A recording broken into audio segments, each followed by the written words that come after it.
I'd like to talk a little bit about the economy and the stock market.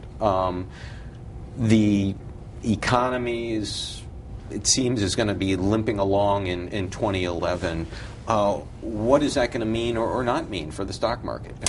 Well, it's always dangerous to make predictions, especially about the future, as someone once said, and especially about the stock market in the future. I think one of the things that we'll have to get used to is if we have a strong stock market, and I certainly think that that's possible, we're going to see a lot of stories about if the economy is so bad, meaning the economy as people experience it, their personal situation, their personal situation, either not working, being underemployed, or just feeling stressed about their job, why does the stock market keep going up? And I think the issue is that we have had such a hole kind of blown in the economy that we can have pretty good growth from here, which is what stock investors look for. They look to invest in future growth without actually filling the hole of excess capacity in the economy and idle hands that would like to get to work. So in other words, things could be improving, and that's great from the stock market point of view because you're just sort of thinking about what things are going to be like tomorrow.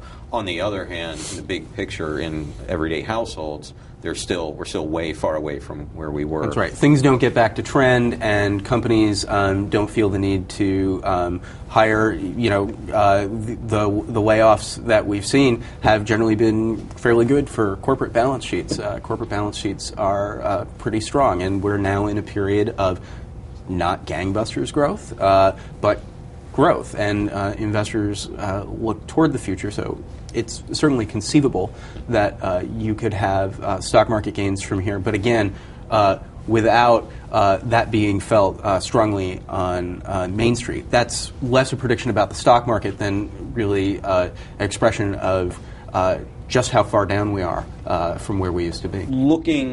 So which do you fear more, inflation, or at least in 2011? Do you fear inflation or deflation? I'm much more fearful of deflation, or probably more realistically disinflation, sort of a low level of inflation that sort of doesn't allow enough slack for the economy to get going again.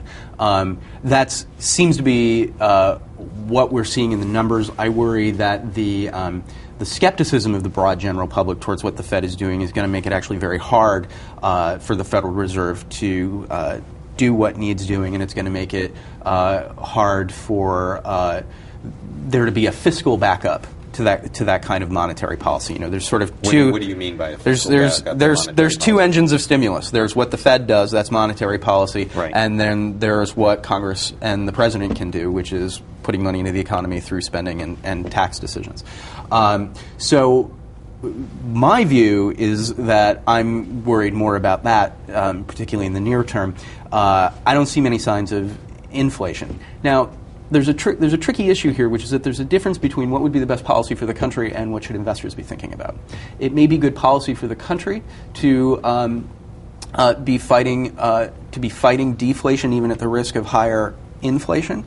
I think an investor should be mindful of the fact that it does appear to be the case that in Washington they're willing to take some risk of higher inflation to get the economy going, and for a long-term portfolio you want to be mindful of having inflation hedges in your portfolio.